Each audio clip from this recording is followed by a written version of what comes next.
안녕하세요. 김보현 목사입니다. 아직 설교 시작한 거 아니고요.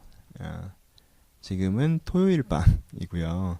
저 혼자 앉아서 온라인으로 설교 들어주시는 분들에게 광고를 녹음하고 있습니다. 신기하죠? 이상하죠? 설교 앞에 광고가 나오니까요.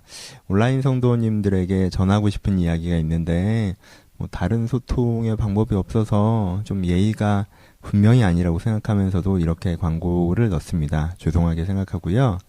아, 광고 내용은 제가 2013년 나무의 숲 설교집을 만들었습니다.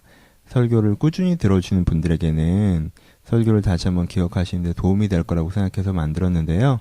온라인으로 꾸준히 들어주고 계시는 분들에게도 도움이 될 것 같은데 이 정보, 소식을 전할 수가 없어서 여기다가 광고를 합니다. 책 제목은 그레텔의 조약돌이고요. 작년 제가 설교를 한번 쭉 다시 읽어보니까 조금은 삶에서 좀 어두워질 때 다시 한번 방향성을 잡는 설교들을 많이 한 것 같아서 그런 제목으로 잡아봤습니다. 제 주변에선 반응이 별로 안 좋은, 제목에 대해서 반응이 별로 안 좋은데 여러분들이 좋게 생각해 주시는지 잘 모르겠네요.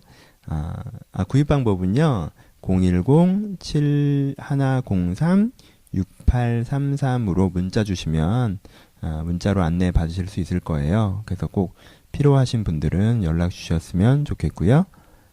그리고 여러분들이 책을 구입하신다면 제게는 정말 듣고 계시는 분들이 있구나 라고 어떤 실체를 만나는 경험이 될 것 같기도 합니다. 그래서 꾸준히 듣고 계시다면 꼭 구입해 주셨으면 좋겠다라고 생각을 합니다. 예. 이렇게 무슨 혼자 앉아서 녹음을 하니까 저는 무슨 라디오 DJ 된 것 같아서 되게 재밌네요. 그리고 온라인 성도에게 이렇게 얘기한다는 게 녹음이긴 하지만 좀 새로운 경험이네요. 만나 뵙고 싶었고요. 인사 한번 꼭 드리고 싶었습니다. 그 진심으로 설교를 꾸준히 들어주시는 분들에게는 깊게 감사드립니다. 진심으로. 왜냐하면 제게는 큰 격려가 됩니다. 같은 방향을 바라보고 있는 사람들이 있다는 걸 얼마나 큰 격려입니까? 그래서 제게 큰 격려가 되어서요. 앞으로도 설교로 계속 이렇게 교제할 수 있었으면 좋겠다라고 생각합니다. 예, 이제 오늘 설교 시작하겠습니다. 시작하겠죠? 저는 아직 안 했지만 이거 재밌네요. 저는 아직 안 했지만 설교를 이제 시작하겠죠? 예, 또 은혜 받아 주시고요. 이사야를 조금 더 하기로 했습니다. 오늘은 바벨론이 멸망하는 본문인데 조금 본문 톤이 다운돼 있긴 하지만 여전히 은혜로운 시간이었으면 좋겠습니다. 정말 만나 뵙게 돼서 반갑습니다. 감사합니다. 하나님 아버지, 저희가 말씀을 듣고자 합니다. 저희 가운데 각 사람에게 필요한 그 말씀을 주님께서 전해주시고 그 말씀을 내 묵은 마음들을 깨우시고 하나님의 생각이 살아나는 그런 은혜의 시간이 될 수 있도록 주님께 축복하여 주옵소서. 각 사람에게 원하시는 주의 성령이 이 시간 일하시길 소원하오며 살아계신 예수님의 이름으로 기도합니다. 아멘. 함께 나눌 말씀은 이사야서 13장입니다. 이사야서 13장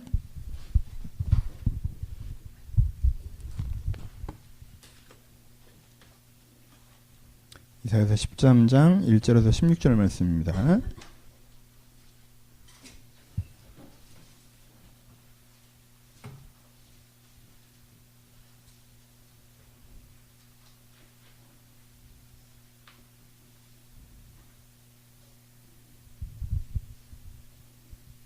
이사야서 13장 1절에서 16절 말씀 다 쳐주셨으면 한 절씩 교독합니다. 제 1절 있습니다.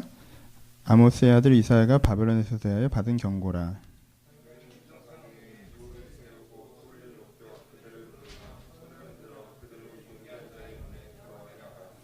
내가 거룩하게 구별한 자들에게 명령하고 나의 위엄을 기뻐한 용사들을 불러 나의 위엄을 전하게 하였느니라.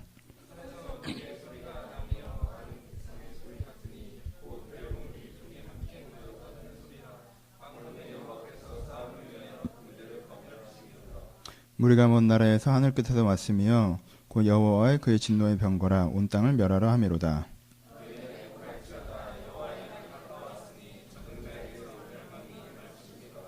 그러므로 모든 손에 힘이 풀리고 각 사람의 마음이 녹을 것이라.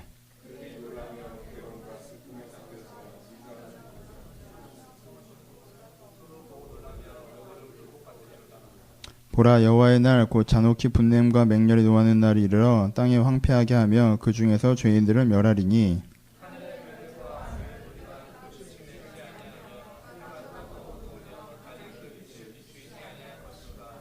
내가 세상의 악과 악인의 죄를 벌하며 교만한 자의 오만을 끊으며 광포한 자의 거만을 낮출 것이며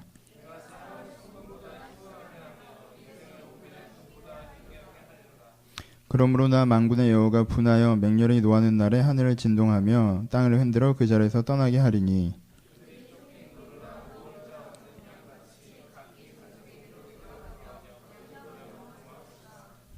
만나는 자마다 창에 찔리겠고 잡히는 자마다 칼에 엎드러지겠고 그들의 어린아이는 그들의 목전에서 메어침을 당하겠고 그들의 집은 노략을 당하겠고 그들의 아내는 욕을 당하리로다. 아멘.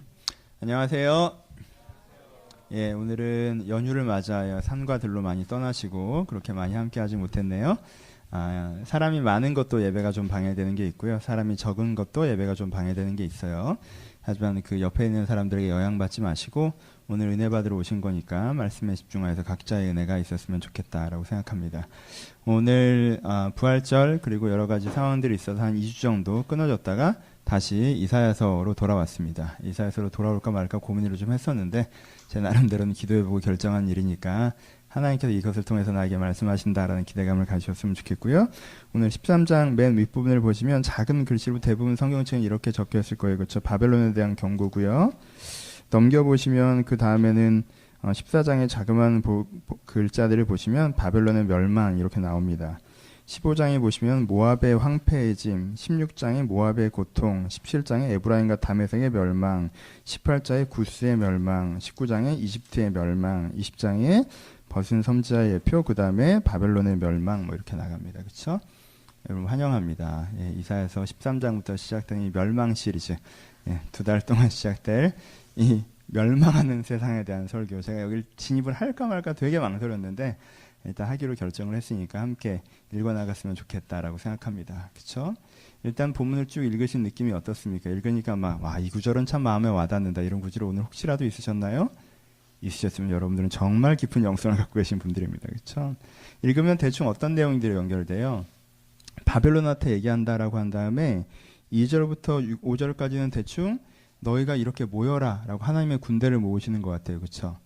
군대를 모으시는 것 같고 그 다음에 6절부터는 그 다음부터 어떻게 하는 거예요? 바벨론을 멸망시키는 얘기가 나오는 것 같아요. 너희가 이렇게 될 거고 이렇게 될 거고 이렇게 될 거고 난 다른 건 다 이해하겠는데 뒷부분에 어린아이들은 목전에서 메어침을 당하고 집은 노략을 당하고 아내는 욕보임을 당하고 뭐 이러면 좀 이거 하나님이 좀 이렇게 그렇잖아요. 화가 나도 선을 지켜야지 이게 뭐야? 약간 이런 생각까지 좀 이렇게 멸망하고 이런 느낌이 좀 들죠. 그렇죠? 그래서 16장 1절부터 16절을 쭉 느꼈을 때 느끼는 우리의 감정들은 어때? 이제 멸망 시리를 쭉 하셔야 되는데 우리가 잘 안 읽잖아요. 이런데 안 읽죠. 망했구나 하고 넘어가 잘 안 읽잖아요. 너무 꼼꼼히 봅시다. 이렇게 망했다고 하면 우리가 느끼는 감정은 사실 뭐예요? 이런 폭력적인 하나님이 부끄럽습니다. 그래서 우리가 하나님 보기 부끄러워서 빨리 넘어가 주는 거예요. 괜찮아요. 이런 폭력적인 하나님이 부끄럽지 않습니까? 지금 내용인즉슨 어떻게 들려요? 바벨론이 지금 너희 괴롭히지?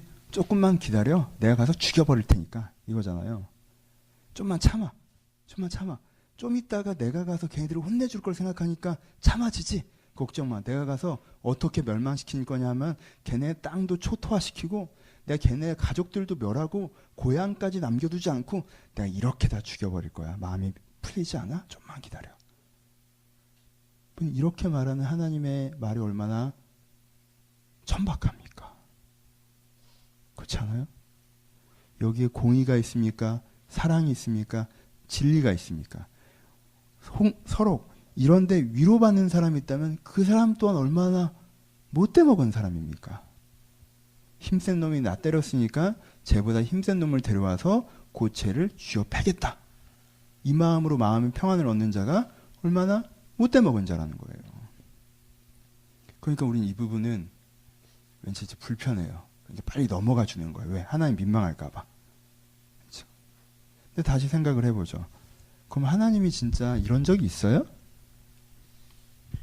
하나님의 불병거가 내려와서 이 땅을 휩쓸었던 적이 있습니까? 하나님의 불병거가 바벨론을 쳐들어가서 바벨론 왕조를 멸망시키고 그 사람들의 아이들까지 다 죽이고 그 땅의 땅끝까지 멸하고 이런 적이 있습니까? 없어요. 그렇죠. 하나님이 유다의 군대를 사용하셔서 바벨론을 그렇게 치신 적이 있나요? 없죠. 유다의 군대가 바벨론으로 진군한 적이 있습니까? 한 번도 없습니다. 바벨론이 어떻게 망했어요?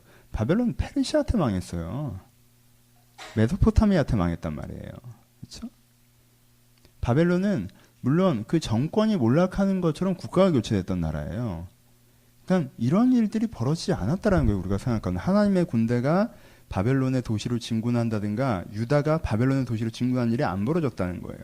여러분 이 사실을 기억하면 하나님이 더 관대해 보여요? 아니면 하나님이 더 무능해 보여요? 이쯤 되면 아니 못돼 먹었는데 힘도 없어 보이잖아요. 내가 대신 죽여줄 거야 라고 했는데 사실은 못 죽인 거야. 그러니까 전형적인 되게 찌질한 캐릭터의 느낌이 나오는 거잖아요. 와, 걔가 너 괴롭혀서 내가 진짜 착살을 내줄 거야. 근데 뭐 저렇게까지 말을 해. 너무 저 사람이 폭력적이다 했더니 입만 그런 거야. 말만 그런 거야. 실제 하지도 못했어. 그러면은 이쯤 되면 하나님은 폭력적인데 무능한 거죠. 어제 그것이 알고 싶다 해서 이런 애들 잠깐 나왔던 것 같긴 한데 하여튼 폭력적인데 무능한 캐릭터 약간 어제 일베 나왔어요. 그것이 알고 싶다 해서 제 설교 들으시는 일베 하시는 분들 계시면 끊으세요. 온라인으로 들으시는 분들 중에서도 끊으세요. 제발.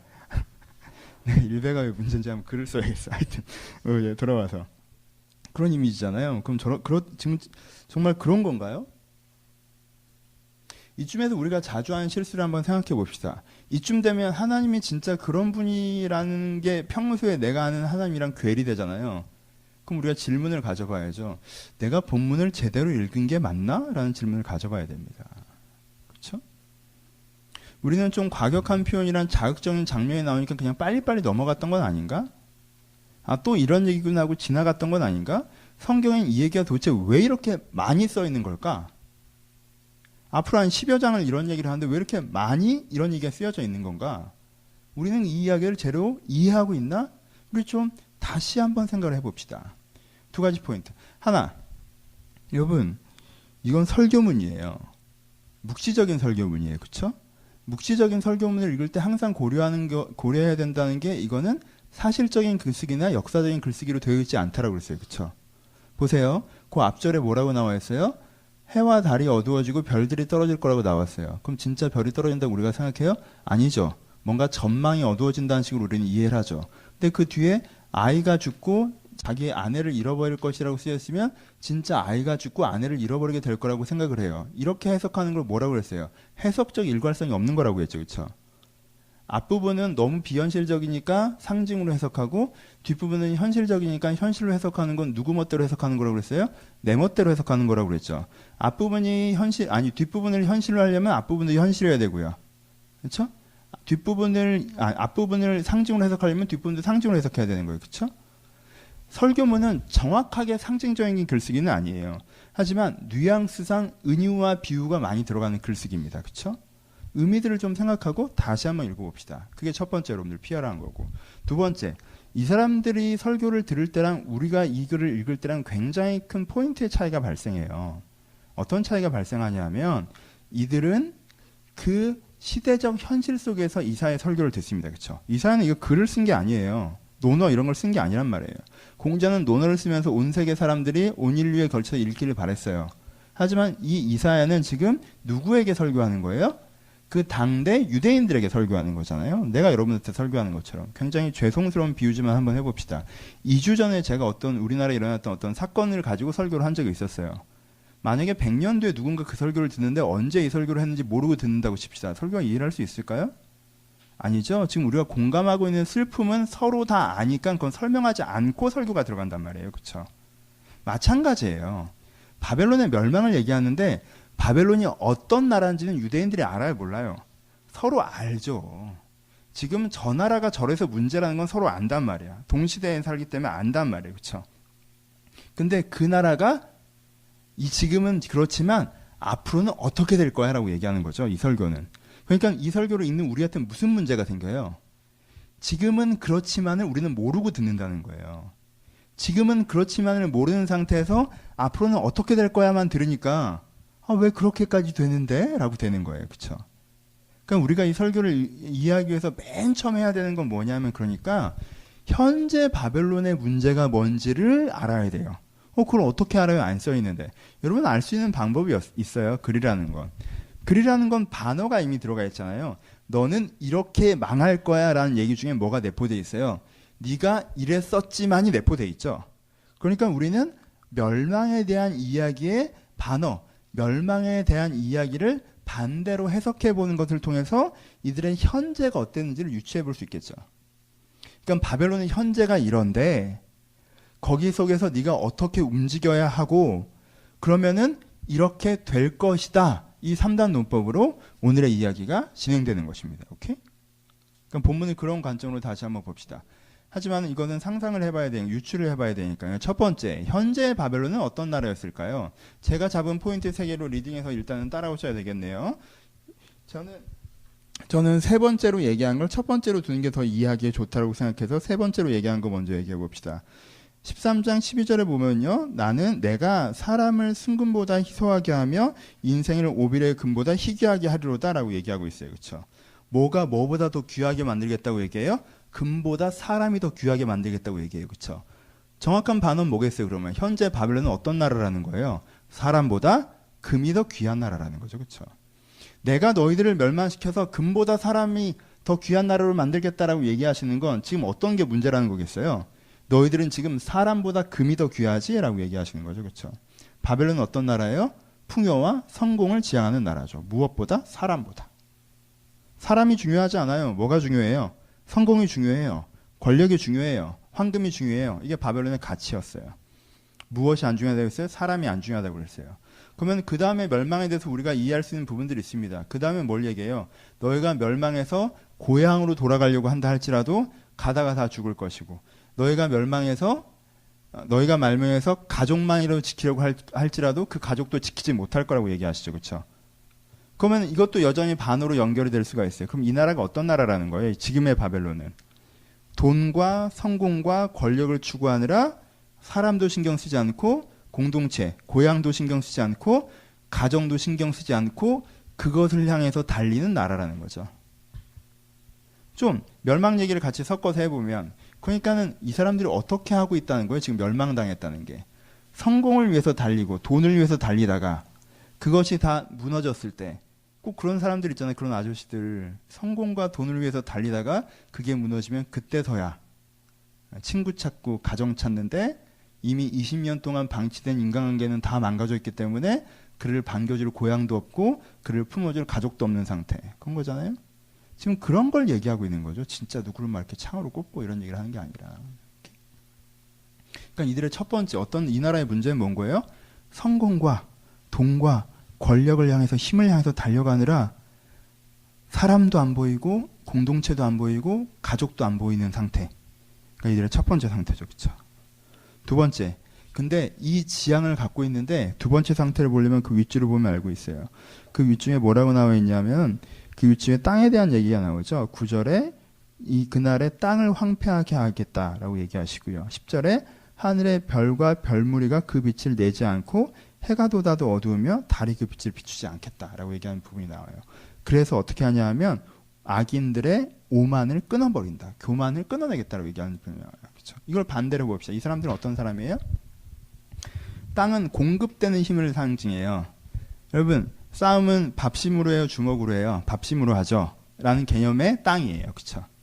여러분, 미국이 강한 이유는 군수 물자가 많아서 강해요? 국방비가 많아서 강해요? 국방비가 많아서 강한 거예요. 10년 동안 미국이 현재처럼 국방비를 쏟아부을 수 없으면 미국은 강대국에서 곧장 밀려납니다. 그렇죠?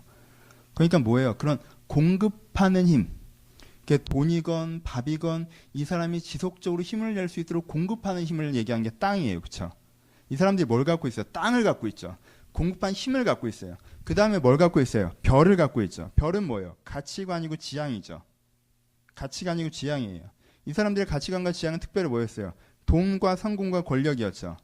여러분, 돈과 성공과 권력을 추구하는 사람이 충분한 자산과 능력을 가지고 그 성공과 성취를 이루어내면 현실이 진짜 그렇게 되죠. 그렇죠?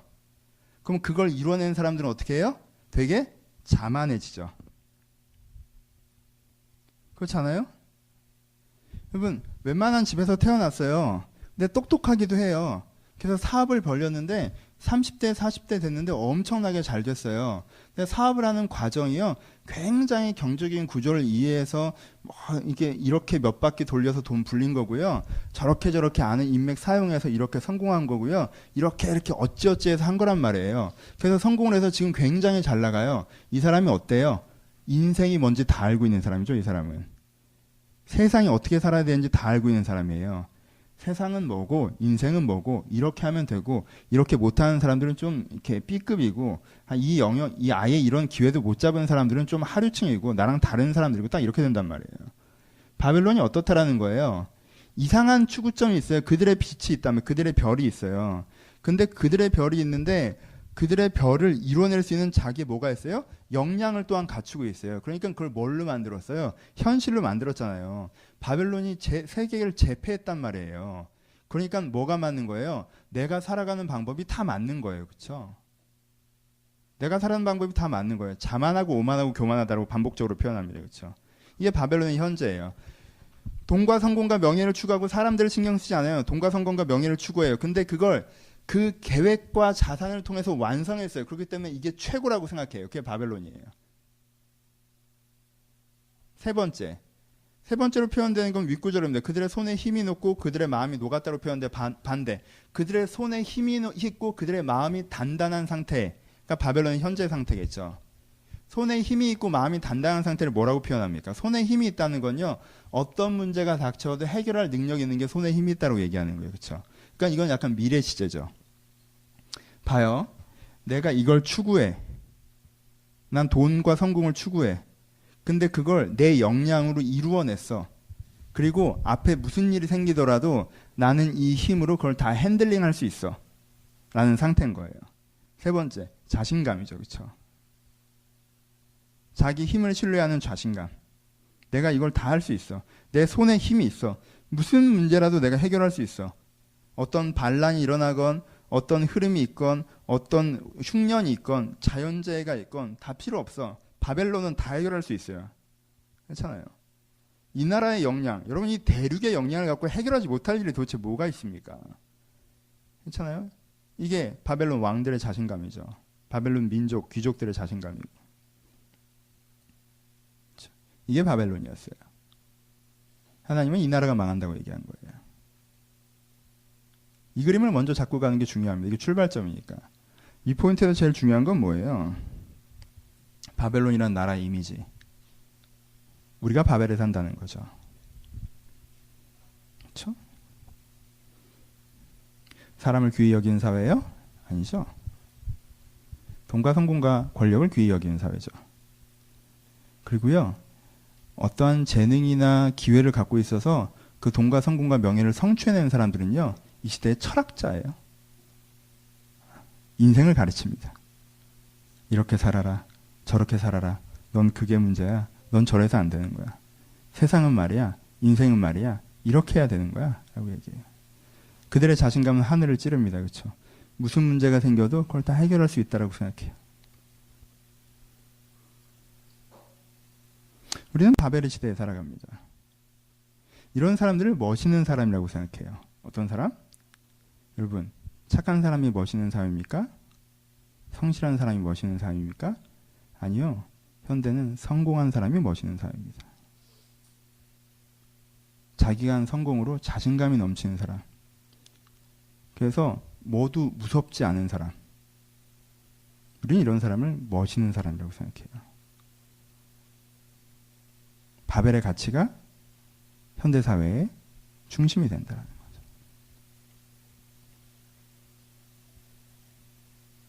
하나님께서는 이 사회가 망할 거라고 얘기하셨어요. 하나님께서는요, 이 사회를, 이런 사람들을 결단코 멸망시킬 거라고 오늘 얘기하십니다.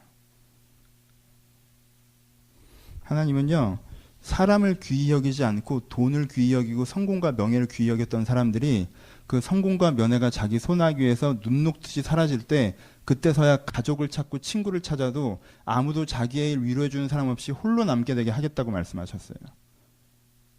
하나님이요, 자기 월급을 자랑하고 자기 돈을 자랑하고 자기 사회적 위치를 자랑하고 내가 이 정도 위치에 있으니까 이 정도 돈이 있으니까 이 정도 명예가 있으니까 내가 뭐나 되는 것처럼 인생은 어쩌고 저쩌고 세상이 어쩌고저쩌고 하는 사람에게 그것들이 다 무너져 내리게 하셔서 자기가 아무것도 아닌 초라함으로 다시 한번 걷게 하신다고 하셨어요. 그래서 앞으로 노후? 나 앞으로 이렇게 살아가면 되지. 내가 부어놓은 연금이 얼마고 내가 갖고 있는 부동산이 얼마고 내가 세우는 인생 플랜이 얼마고라고 얘기하는 사람에게 그래? 네 손이 어떻게 펼 수 없게 만들어줄게. 네 마음이 녹아내리게 만들어줄게. 여러분 인생에 대한 위대한 계획을 세우고 계십니까? 노후까지 다 보장되셨어요? 내일 아프면 어떡할 건데? 모레 죽으면 어떡할 건데? 내면에 우울증이 찾아오고 공황장애가 찾아오면 어떡할 건데? 여러분 가족이 분열되면 어떡할 건데? 애가 자기 마음대로 살아가면 어떡할 건데? 인생 계획이라고는 돈 계획이 아니에요. 내 재정 계획 몇 개 세워놓고는 난 인생 계획을 세우고 있다 자신감 있는 사람에게 마음이 놓고 손을 펴지 못하게 하시겠다고 얘기하셨어요. 내가 해놓은 투자 방법 몇 개? 내가 갖고 있는 월급 얼마? 내가 갖고 있는 지금 어떤 자산 얼마 정도?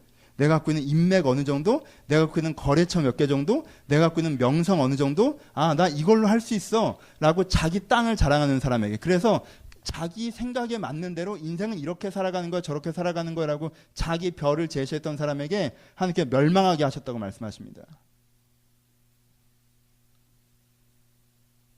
그럼 이게 축복입니까? 저주입니까? 이게 축복이에요? 저주예요? 어떤 사람에겐 저주겠죠. 왜요? 이 시대는요, 누군가에겐 천국인 시대고 누군가에겐 지옥인 시대이기 때문에 그래요. 그렇죠? 하나님은 이 시대를요, 자만과 강포의 시대라고 부르셨어요. 이 시대는 누군가에게 천국인 시대고 누군가에게 지옥인 시대예요. 그 시대적 흐름에 맞아서 내가 운이 좋게 해서 성공을 해내다든가, 혹은 아예 태어나기 그렇게 태어나서 내가 태어났을 때 이미 성공이 주어졌다든가 하는 사람이 아닌 대부분의 사람들, 바벨론이 아닌 대부분의 사람들은 바벨론의 군대의 군인이어서 싸움 잘했고 태어나기를 바벨론 사람으로 태어나지 않은 그 당시에 그 제국에 나왔던 많은 사람들, 나름대로 유다, 암몬, 나름대로 나라를 형성하고 자기 나름대로 살아갔던 그 많은 사람들은 다 종으로 추락하고 다 2등 국민으로 추락하고 농사를 지어도 세금으로 빼앗겨가고 바벨론의 풍요를 뒷받침하는 역할로 몰락해가고 그 사람들에게는 지옥이었고요. 이들에게는 천국이었던 시절이었어요. 그렇죠? 이사회처럼.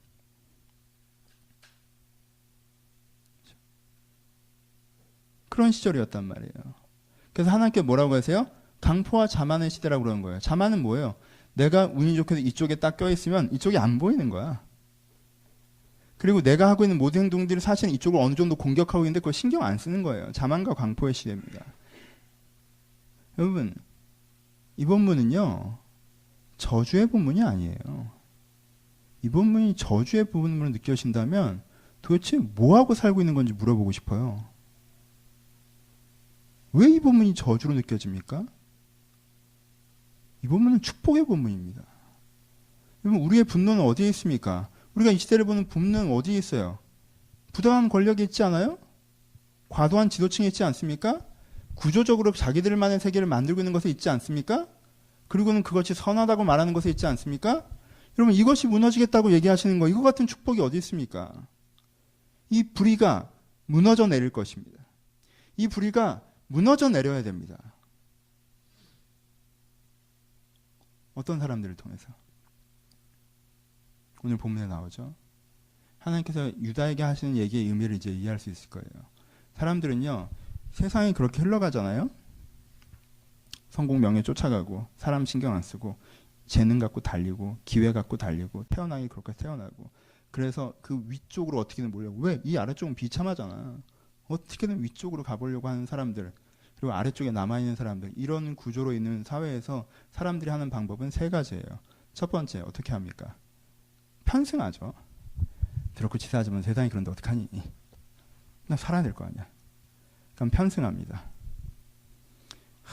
사람 뭐 같이 더불어 사는 건 되게 좋은 얘기고, 그래, 너 그런 세상에 태어나서 그런 세상에 살아. 근데 난 그런 세상에 태어나지 않아. 그런 세상에 살지 않아. 그러니까 난 살아야지. 이왕 살 거 어디서 살 거야? 저기서 살 거야? 저기서 살 거야? 답은 나와 있잖아. 저기서 살아야지. 실용주의자. 편승합니다. 바벨의 세계에서 바벨을 담는 거죠.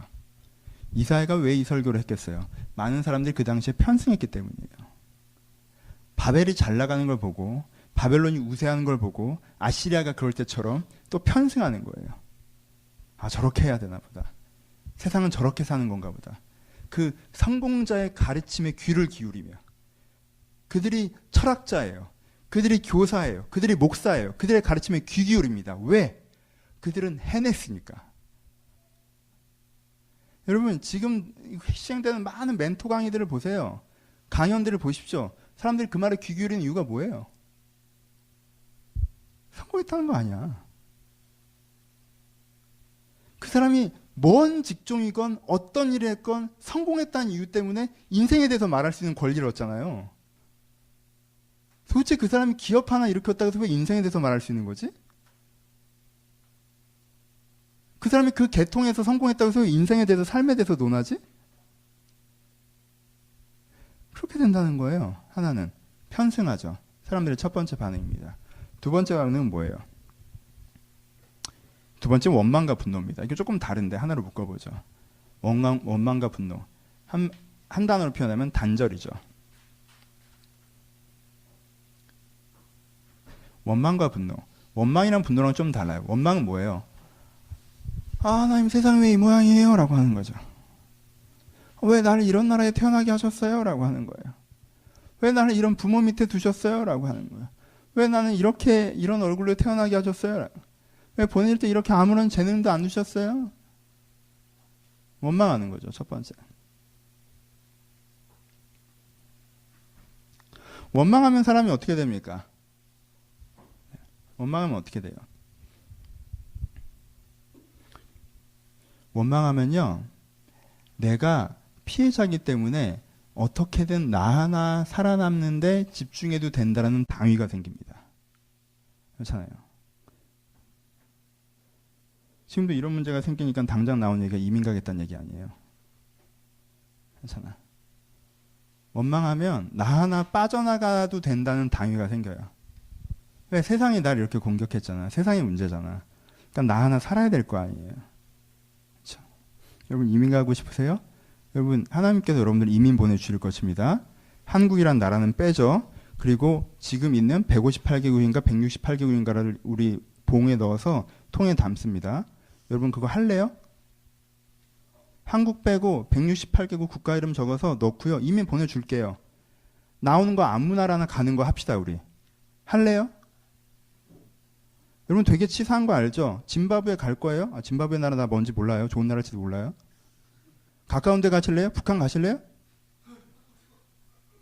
뽑으면 갈 거예요? 여러분들이 이민 간다고 얘기한 나라는 어디예요? 아, 노르웨이, 핀란드, 뉴질랜드, 호주.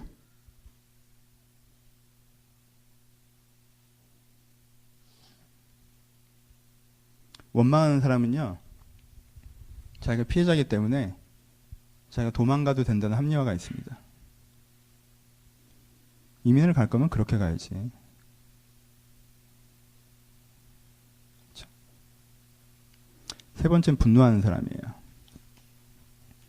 원망과 분노는 사실 외면이기 때문에 같은 거기 때문에 같이 얘기합니다. 분노하는 사람. 세상이 왜 이 모양이야! 라고 얘기하는 사람이죠. 이건 약간 성격 차이예요. 좀 여린 친구는요, 원망해요. 그리고 좀 성질이 들어온 애들은요, 분노해요. 약간 성격 차이예요. 그렇죠? 아, 하나님 나한테 왜 이러셨어요? 라고 얘기하는 거는 약간 이런 거는 성격 차이예요. 그렇죠? 약간 외향적인 친구들은 분노합니다. 분노하면 어떻게 합니까? 원망보다 분노는 훨씬 더 액티비티하고요, 대안적이어 보이고요, 사회에서 의미 있는 역할처럼 보여져요. 분노합니다. 세상을 바꾸고 싶어합니다. 다른 편으로는 세상을 무너뜨리고 싶어합니다. 잘못된 걸 무너뜨리고 싶어해요. 바벨론을 몰아내고 싶어해요. 바벨론이 무너져야 된다고 생각해요. 분노가 세상을 바꾸나요? 열받아서 쟤만 없어지면 되라고 얘기하면 세상이 바뀝니까? 여러분 바벨을 사는 사람들의 반응은 세 가지입니다. 첫 번째는 뭐예요? 편승하는 거예요. 두 번째는 뭐예요? 자기 감정대로 하는 거죠. 단절하는 거예요. 원망하든가 분노하든가. 세 번째가 뭐예요? 하나님께 오늘 얘기하십니다. 어떻게 하라고 얘기하세요? 하나님께서 세 번째로 얘기하시는데 13장 2절에 나와 있어요. 뭐라고 쓰여져 있냐면 이렇게 쓰여져 있습니다. 너는 민둥산 위에 서서 기치를 세우고 소리를 높여 그들을 부르며 손을 흔들어 그들을 존귀한 제군에 들어가게 하라고 써 있습니다. 무슨 말인지 모르겠죠? 조금 더 길게 봅시다. 여러분, 민둥산이 뭐예요? 산이긴 한데 나무가 없는 산이에요. 그렇죠? 여러분, 산의 가치는 어디에 있습니까? 산의 가치는 나무에 있습니다. 나무가 있고 숲이 있어서 새와 동물들이 깃들어야 거기가 산입니다. 민둥산은 뭐예요? 그냥 아무것도 없는 흑산이에요. 돌산이에요. 민둥산이 상징하는 바는 무엇입니까? 그래서 산은 기독교에서 성경에서 가치관을 상징합니다. 진리를 상징해요. 민둥산은 뭐예요? 진리가 맞기는 한데 뭐가 없는 거예요? 결과가 없는 상태를 민둥산이라고 표현합니다. 괜찮아요. 여러분, 노예제도가 맞아요? 틀려요? 틀리죠? 근데 200년 전에는요, 인류가 존재하면서부터 노예제도가 항상 함께 있었던 것 같았어요. 그쵸? 그리고 노예가 해방될 수도 없었을 것 같았어요. 그쵸? 그리고 노예가 없는 나라가 없었어요. 그렇죠? 그럼 2, 300년 전에는 어떻게 되는 거예요? 민둥산 상태인 거죠. 노예 해방이 맞지만 노예 해방이 한 번도 된 적이 없는 거죠. 그쵸? 그쵸? 이게 민둥산이라고 얘기하는 거예요. 그 가치가 맞기는 해. 근데 그 가치가 된 적이 없어요. 지금 어때요? 민둥산이에요.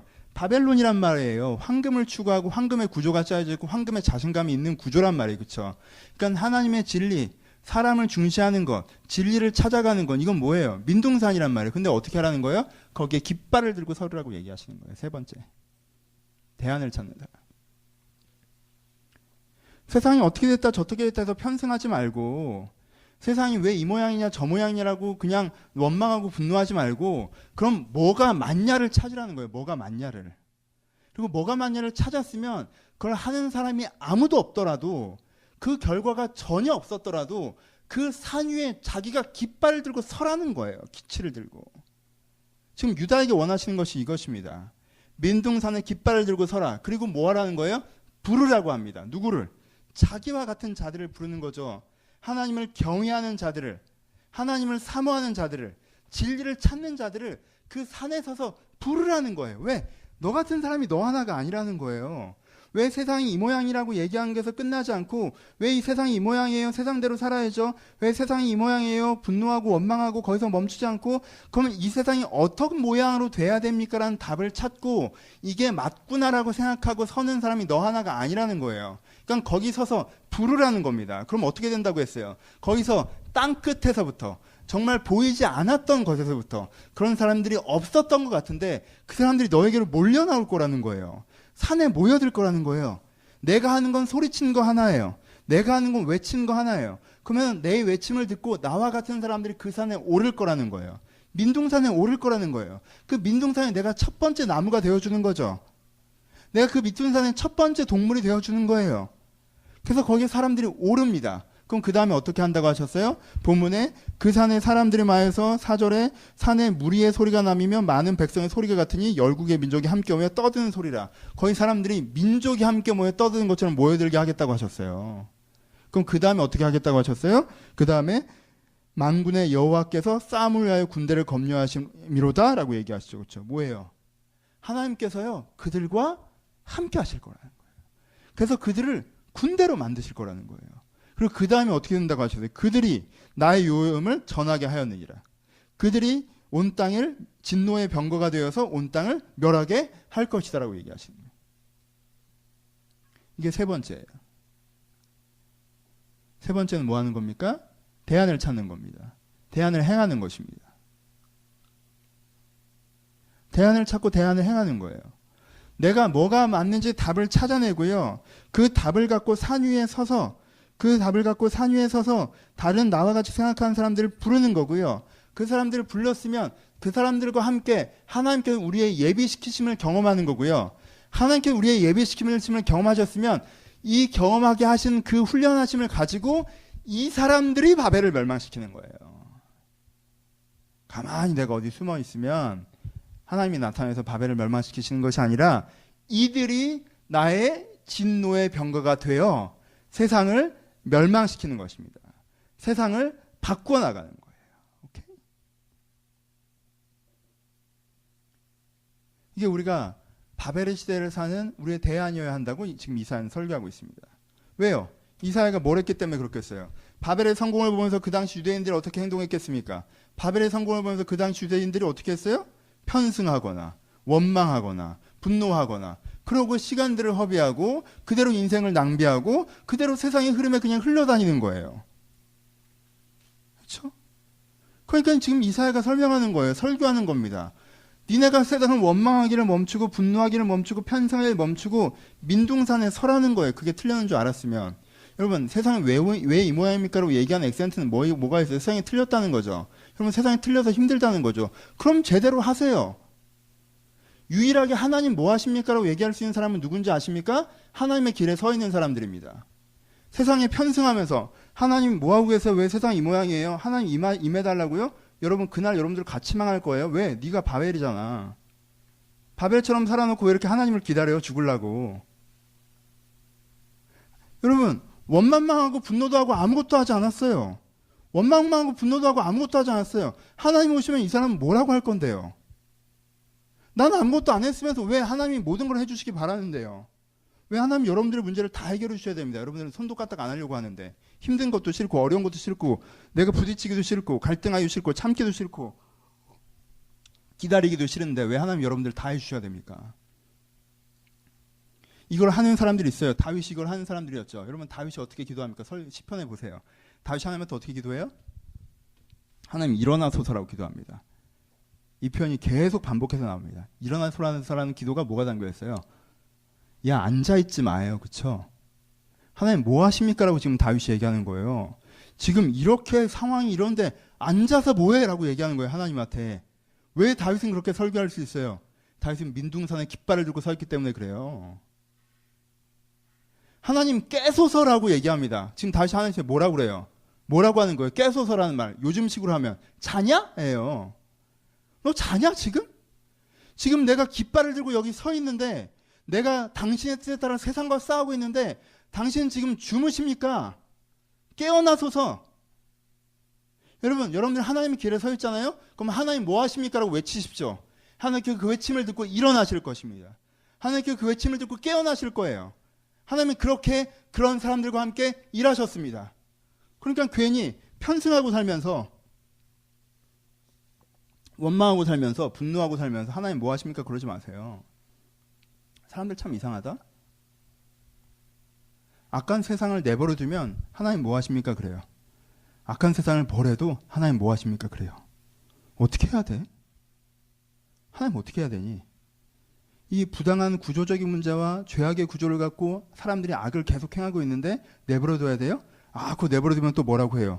근데 그것 때문에 문제가 생기고 균열이 생기고 세상이 무너지면 또 하나님한테 뭐라고 해요? 어떻게 하라는 얘기야 도대체? 여러분 하나님 왜 그러십니까? 라고 얘기할 수 있는 사람은요 깃발을 들고 민둥산에 서 있는 사람만 그렇게 얘기할 수 있는 거예요.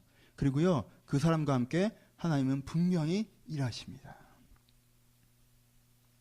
그게 오늘 이사야서 13장이 우리가 외치고 있는 얘기입니다. 여러분 이 외침이 그냥 읽기 싫은 본문들이에요? 그냥 부담스러운 구절들입니까? 하나님은 폭력적이고 쪼잔한 분이에요? 아니에요. 이 본문에는 살아 숨쉬는 말씀들이 있어요. 왜요? 우리 가운데 지금 당장 필요한 본문은 이런 본문이에요. 이사야서 뒤에 가면 따뜻한 본문들이 나옵니다. 네가 불 가운데로 지나갈지로 내가 너와 함께 하시고 네가 불 가운데로 지나갈지로 내가 너와 함께 하고 내가 너를 지키리라. 나의 의로운 오른손이 너를 붙들기라. 이사야서의 유명한 구절이죠. 곧 나와요. 한 20주 하면. 이게 나옵니다. 근데요. 그 구절만 읽은 사람은요. 아무짝에도 쓸데없어요. 왜? 그 구절 읽고 뭐라고 생각해요? 다 잘 될 거라고 생각해요. 자기가 바벨에서 성공할 거라고 생각해. 바벨의 논법과 바벨의 구조에서 자기는 높이 올라갈 수 있을 거라고 생각해요. 그 구절을 읽고 그 구절을 붙잡고 그 구절을 써놓고 내가 이 바벨에서 유능한 바벨이 될 거라고 하나님을 믿는다고 고백합니다. 여러분 바벨이 불탈 때 그도 함께 불탈 것입니다. 그 얘기를 누구에게 한 거예요 여러분? 그 얘기가 왜 뒤에 나옵니까? 왜 이사야서 1장 2장이 아니라 저 뒤에 40장 50장가에 나옵니까? 그 얘기를 누구에게 한 거예요? 민둥산에 서 있는 사람들에게 한 거 아닙니까? 민둥산에 서서 주님을 기다리고 있는 사람에게, 민둥산에 서서 자기와 같은 사람들과 함께 하나님을 부르짖는 사람에게 내 의로운 오른손이 너를 붙잡을 것이고 내가 불 가운데로 지나갈지라도 네가 물 가운데로 지나갈지라도 내가 너와 함께 하겠다고 말씀하시는 거 아니에요. 여러분, 이 장에서 여러분들이 고민하시고 결정하셔야 됩니다. 여러분들은 누굽니까? 막연하게 잘 된다고 하기는 얘기는 오늘 여러분들 기분을 좋게 해줄 뿐 여러분들의 인생을 바꾸지 않아요. 하지만 여러분들이 스스로를 돌아보셔야 됩니다. 여러분들은 누굽니까? 난 편승하는 사람은 아닙니까? 난 원망과 분노 가운데 그저 주저앉아 있는 사람은 아닙니까? 그래서 여러분들이 결정하셔야 됩니다. 민둥산에 서는 자가 되기로, 주의 이름을 부르는 자가 되기로. 이 세상이 악한 이유는 그런 사람들이 없었기 때문이라는 걸 인정하면서, 나는 힘드니까 누가 대신해주고 나는 누리기만 했으면 좋겠다라는 그 논리를 갖고 있는 한 여러분들은 무엇도 주장할 수 없어요. 여러분들이 서서 그 시대를 오게 해야 됩니다. 그럼 여러분들과 하나님이 함께 하실 것입니다. 세 가지 적용을 하고 말씀을 마칩시다. 첫 번째, 이런 시대적인 설교는 그래, 뭔가 내 뷰와 시야를 바꿔야겠다는 생각을 들지만 막상 집에 가면 뭘 어떻게 될지 모르겠어요. 그냥 적용을 한번 해봅시다. 예전엔 이쯤에서 제가 더욱더 뜨겁게 몇 번 소리를 지르고 우리 기도하자고 하고 마쳤는데, 그러니까 여러분들이 뜨거운 가슴을 갖고 내일부터 똑같게 살기 때문에 적용을 한번 해봅시다. 여러분들 이 기준을 갖고 있다면 여러분들은 내일부터 뭘 바꿔야 됩니까? 첫 번째, 여러분 무엇이 맞는지 치열하게 물어보십시오. 여러분 일상생활을 살면서 뭐가 맞는지 질문하는 습관을 가지세요. 이게 적용의 첫 번째입니다. 무엇이 맞습니까? 어떻게 해야 될까요? 라고 물어보지 마시고 어떻게 하는 게 맞나요? 라고 물어보셔야 돼요. 우린 다 어떻게 해야 될까요?를 물어봐요. 어떻게 해야 될까요? 그럼 뭐가 될까요? 물어보는 거야. 어떻게 해야 성공하게 될까요?를 물어보는 거잖아. 어떻게 해야 편안하게 될까요? 라고 물어보는 거잖아. 하나님한테 계속 물어보죠. 하나님 어떻게 해야 될까요? 저를 인도해 주세요. 주님께서 시키신 대로 할게요. 이렇게 다 하겠다는데 왜 나한테 안 가르쳐 주세요? 여러분 첫 문장이 틀렸어요. 주어 여러분들이 스킵해서 그렇지 어떻게 해야 성공하게 될까요? 라고 물어보는 거잖아. 하나님이 가르쳐 주는 대로 성공할 수 있다고 내가 믿고 하나님께서 성공하는 법을 가르치면 내가 다 할 건데 왜 안 가르쳐 주세요? 하나님 날 멀리 하세요? 난 이렇게 믿음이 있는데 무슨 말을 하는 거예요 지금? 어떻게 해야 맞나요를 물어봐야지. 여러분 질문하는 습관을 가지십시오. 질문하는 습관을 가지세요. 내가 해오던 대로 살던 대로 하던 대로 할 수 있는 대로 다 하지 마시고 질문하는 습관을 가지세요. 여러분들 왜 질문을 안 하는 줄 알아요? 왜 질문할 게 없을까? 하나님의 뜻을 물어보세요라고 하면 질문할 게 없다고 그래요. 짜장면 짬뽕을 물어봐야 되나요? 그건 제가 먹어도 되는 거잖아요. 뭘 물어봐요? 하나님께 물어볼 게 없다고 얘기해요. 왜 하루 종일 살아가는데 하나님께 물어볼 게 없을까? 하나님께 물어볼 게 없는 사람은 단 두 가지 케이스입니다. 뭐예요? 하나님의 생각을 완벽하게 이해하고 있고 오늘 내가 그래서 뭘 해야 되는지 하나님의 시선으로 온전히 전체적인 뷰를 확립하고 있는 사람. 이 사람 물어볼 필요가 없어요. 그렇죠? 웬만한 건 대충 다 압니다. 그렇죠? 이 사람 물어볼 필요가 없어요. 또 한 경우는 세상 방법과 기준대로 확고하게 갖고 있고 그래서 세상 방법과 기준대로 내가 해결하는 방법을 다 갖고 있는 사람. 이 사람들 물어볼 필요가 없어요. 여러분 어느 쪽이에요? 물어볼 필요가 없어요. 왜? 이때 어떻게 해야 되는지 내가 다 아니까. 왜 알아요 근데? 어떻게 알게 됐어요? 무슨 기준이에요? 무슨 방법이죠? 물어볼 게 없대요. 왜? 아니까. 그래요? 누구한테 배웠어요? 물어보세요. 난 물어볼 게 진짜 많던데. 매번 궁금하던데. 어떻게 될지 잘 모르겠던데 난. 어떻게 하는 게 주의 뜻에 맞는지, 진리인지, 최선인지, 케이스 바이 케이스. 이 수많은 케이스 속에서 나는 매번 물어보는데 왜 묻지 않으십니까? 물으십시오. 이걸 묻겠다고 할 때 기도가 필요해지는 거예요. 이걸 물을 결단이 없는데 기도 시간을 늘리려고 해도 할 기도가 없죠. 묻는 습관을 가져야 돼요. 여러분들이 하고 있는 여러분들의 삶의 방식에 대해서 다시 한번 하나님 앞에서 이게 맞는지 묻는 습관을 가져야 돼요. 두 번째, 지금보단 조금 더 미약해지십시오. 여러분, 자신감이 넘치고 자부심이 있는 거 굉장히 좋은 거예요. 나도 자신감 넘쳐 보이잖아. 뭐 자신감 없는 것 같아? 난 뭐 가진 것도 없는데 자신감 넘쳐 보이잖아요. 그렇죠? 그런 거 말고 여러분 자신감과 자부심이 넘친다는 건 그래서 뭘 어떻게 해나가야 될지 다 안다는 거에서 오잖아요. 자신감과 자부심이 넘친다는 건요. 뭘 어떻게 될지 다 안다는 얘기거든요. 모든 걸 할 수 있다는 얘기예요. 그렇죠? 그 말은요. 완성형이란 뜻이에요. 무슨 말이에요? 고정됐다는 뜻이에요. 무슨 말이에요? 하던 대로 한다는 얘기예요. 하던 대로 하는 사람만 자신감과 자부심이 넘칠 수 있습니다. 진행형인 사람은요. 지금 내가 뭘 못하고 있는지를 알아요. 뭘 더 배워야 되는지 알고요. 그 부분을 개선해야 된다는 걸 알아요. 그 부분이 개선되지 않기 때문에 지속적으로 문제가 발생하고 있다는 것도 느끼고요.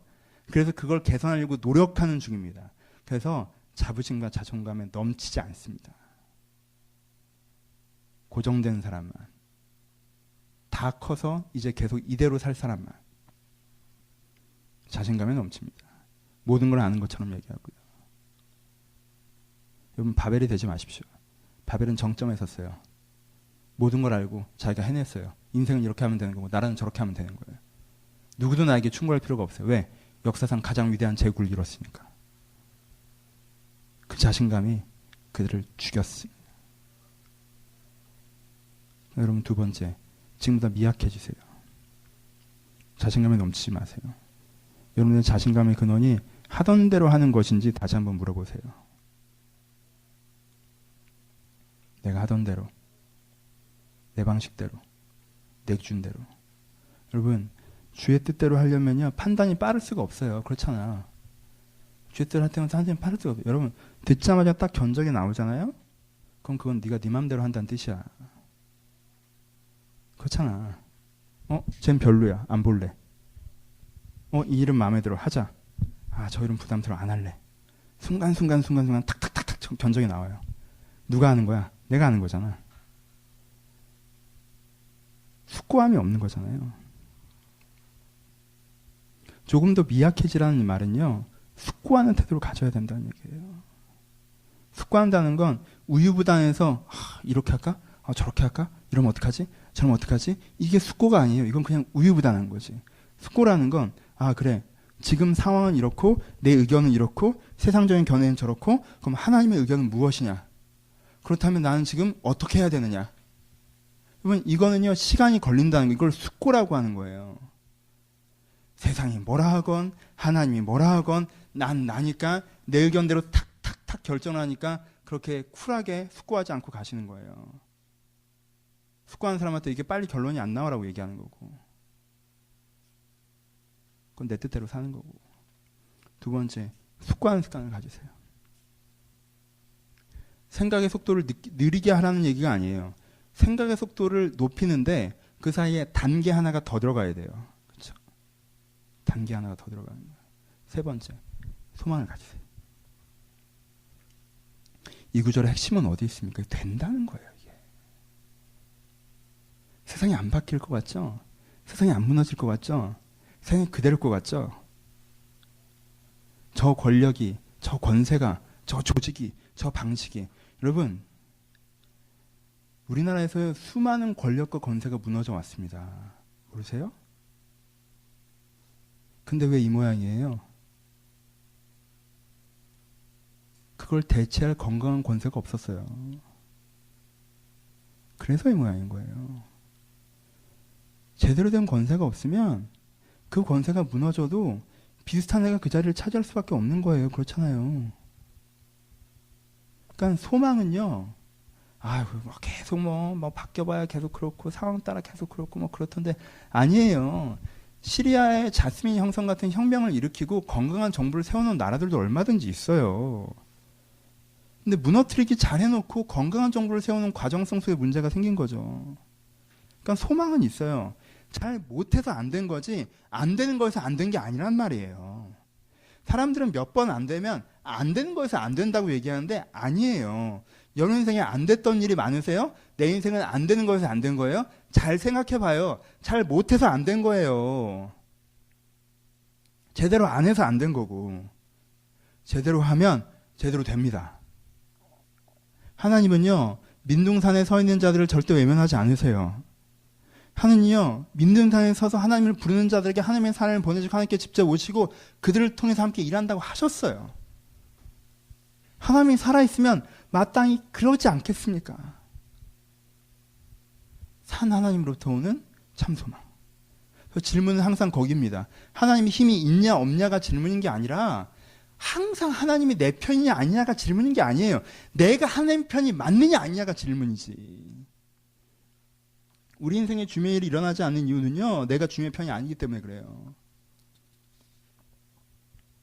하나님은 주님의 편을 찾으십니다. 지금도 여러분들 주님의 편이다 말만 고백하고 여전히 깃발만 주님의 편이다 얘기하고 속으로 들어가면 세상적인 논리로 가득 차 있고, 주님의 편이다 말만 고백하고 깃발은 그렇게 썼는데 속은 원망과 분노로 가득 차 있고 누굴 비난하기에 바쁘고, 그게 아니라 내가 정말 깃발도 주님의 편이라고 달고 내 안에 매일매일 이게 맞습니까라고 주님께 묻는 과정성 속에서 내 안에 주님의 진리와 기준들을 세워나는 갱신된 내면과 생활을 갖게 된다면요, 여러분, 하나님 여러분들 쓰지 않으시겠습니까? 그런 사람을 쓰지 않으시겠습니까? 하나님이. 그런 사람이라면 이미 쓰임받고 있습니다. 여러분, 그 주변에 빛이 되고 있을 거예요. 소금이 되고 있을 거예요. 영향을 미치고 있을 거고요. 주님께 그 인생을 만들어 가실 것입니다. 그러니까 엉뚱한데 그걸 낭비하지 말고, 세상 욕하는데, 세상 원망하는데, 세상 편승하는데 낭비하지 말고, 내가 정말 싸워야 되는 그 싸움을 싸울 수 있게 하는 게 뭐예요? 소망이에요. 사람은 된다는 걸 확신을 알고 그것이 맞고 그것이 좋다는 걸 알 때 그때 움직일 수가 있네요. 그러니까 주님의 앞에서 이 소망을 붙잡으십시오. 그러니까 여러분들을 소망케 하십니다. 하나님 여러분들을 소망케 하십니다. 자꾸 견적내지 마시고, 지금 내가 갖고 있는 게 어느 정도의 퍼센테이지의 가능성이 있다, 가능성이 높다, 가능성이 낮다, 가능성대로 되는 일이 뭐 얼마나 있는데요. 자꾸 견적내지 마시고 이 하나님의 존재에서부터는 참 소망을 여러분들 가지시고 그 속에서 여러분들 머무르셔야 됩니다. 말씀을 마치겠습니다. 여러분, 우리 앞에 길이 있습니다. 여러분들이 현실의 눈으로 보니까 그게 벽처럼 보이는데 우리 앞에 길이 있어요. 여러분들이 고집의 눈으로 보니까 딴 데가 길이 있는데 거긴 낭떠러지예요. 여러분들이 현실과 고집의 눈으로 보면서 바벨론을 닮아가지 마십시오. 그러면서 주님을 원망하고 왜 나를 이렇게 내버려 두셨냐고 하고, 하나님은 언제 여러분들 내버려 두셨니? 지금도 여러분들 붙잡고 계신 건데 나를 통해서. 그 길로 가지 마세요. 그리고 여러분들 벽이라고 보여져 있는 하나님과 함께하면 하나님께 이루신다고 한 그 걸음을 뛰셔야 합니다. 그 방향으로 가셔야 됩니다. 그 결단을 하셔야 됩니다. 여러분, 그 결단을 하셨으면 쉽게 내가 주의 사람이라고 얘기하지 마세요. 제가 지금 되게 잘하고 있는 부분도 있죠. 하지만 지금 제가 요 모양 요 꼴인 부분도 있어요. 왜냐하면요, 내가 아직 그 정도여서 그래요. 내가 아직 그렇게 주님의 사람이 아닌 부분들이 현저하게 있단 말이에요. 여러분, 거기에 집중하세요. 내가 더욱 주님의 사람이고자 하는, 내가 주님의 사람입니다 이러지 마시고 무슨 찬양 집회하니 그게 선포하고 되는 게 아니야. 내가 주님의 사람이고자 매일매일 무엇이 맞는가를 다시 물으며 주님의 사람으로 점점 거듭나 가시길, 그래서 하나님이 여러분들을 사용하시길 주님의 이름으로 축복합니다. 같이 기도하시겠습니다.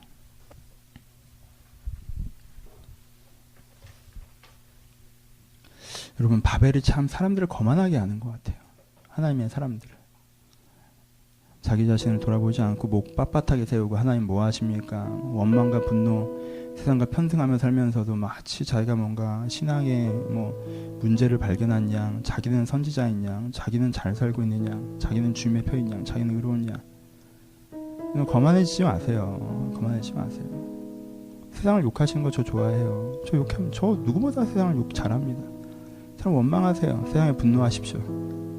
하지만요, 거기가 여러분들의 마지막 자리여서는 절대 안 돼요. 그 분노와 원망과 슬픔과 그 모든 감정들을 가지고 여러분들이 가야 되는 자리로 걸어가십시오. 여러분들 해야 되는 그 자리로 걸어가세요. 그리고 그렇게 사십시오. 그렇게 살면서 얘기하세요. 하나님 어디 계시냐고, 지금 누워 계시냐고, 하나님 어디 계시냐고, 지금 앉아 계시냐고, 내가 지금 안 보이시냐고, 주를 위해 뛰는 나에게 일하셔야 되지 않겠냐고. 그런 사람이 되었으면 좋겠습니다. 그런 교회가 되었으면 좋겠고요. 그런 우리가 세상을 바꿨으면 좋겠습니다. 그런 기대감을 가지고 들만을 생각하시면 우리 한 번만 같이 통성으로 기도하도록 하겠습니다. 기도하겠습니다. 하나님 하신 주님, 저희 가운데 있는 부족함과 미약함을 돌아보시고 저희가 있는 나약함을 돌아보셔서 저희가 하나님의 사람을 다시 한번 서게 하여 주옵소서. 저희가 은혜의 사람을 다시 한번 서게 하여 주옵소서. 지금 저희가 진리의 사람을 다시 한번 서게 하여 주옵소서. 우리 주의 은혜의 성령 가운데 다시 한번 깨닫는 사람이 될 수 있도록 이렇게 축복하여 주옵소서. 아버지 주의 성령 가운데 다시 한번 온전해지는 사람이 될 수 있도록 이렇게 축복하여 주옵소서.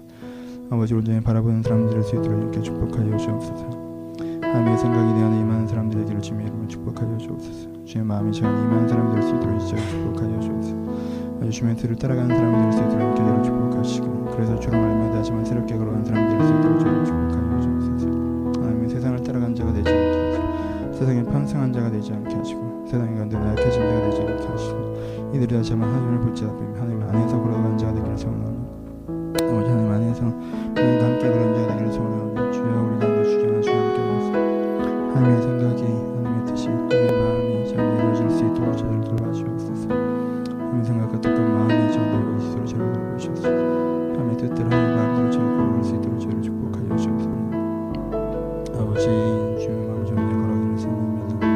아버지 주의 생각으로 저를 걸어가기를 기대합니다. 주의 은혜와 사랑으로 저를 걸어가기를 소원합니다. 아버지 은혜로 저 안에 생각나게 하시고 제 마음으로 저의 생각나게 하시고 주의 뜻으로 다시 한번 깨달아질 수 있도록 저를 돌봐주옵소서.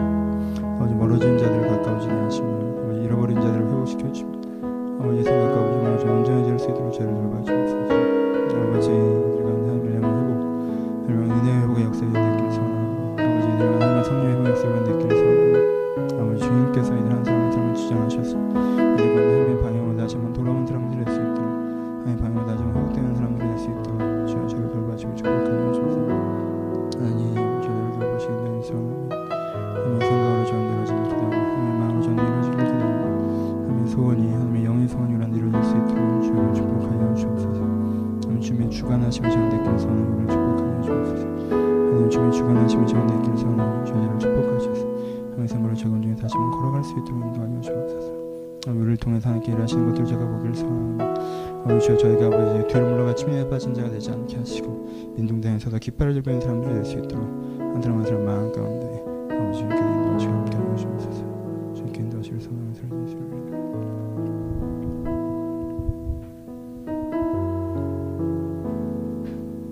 우리 찬양하고 제가 축도하고 마칠게요. 아무도 예배하지 않는 되게 오늘 설교 앞부분이랑 좀 비슷한 것 같아서 아무도 예배하지 않는 자꾸 옆에 사람, 주변 사람, 요즘 세상, 요즘 흐름 이런 거 얘기 그만하고 유재석도 어제 시류를 따라가면 시류를 만들 수 없다고 그랬는데 자꾸 그 주변 타지 마시고 내가 하나님의 방향 혼자서라도 거기에 서서 그 방향을 만들어가는 사람이 되었으면 좋겠습니다. 하나님 아버지 저 혼자라도 서 있길 바랍니다. 그리고 혼자 걸어가는 그 발걸음에 하나님께서 은혜 주셔서 그곳이 변화되는 것을 저희가 보기를 소원합니다. 지금 내가 먼저 변화되게 하시고 나 혼자라도 그곳에 서게 하시고 그곳에 서서 세상을 변화시키는 그런 선교적 삶을 살아가는 자들이 될 수 있도록 한 사람 한 사람의 심령 가운데 주님께 은혜를 허락하여 주옵소서. 이제는 우리 주 예수 그리스도의 은혜와 하나님 아버지의 사랑하심과 성령님의 교통하심이 지금도 주님의 손을 붙잡고 혼자라도 주의 뜻을 붙잡고 걸어가기를 소원하는 하나님의 사람들 위해 이제로부터 영원토록 함께 있을지어다. 아멘.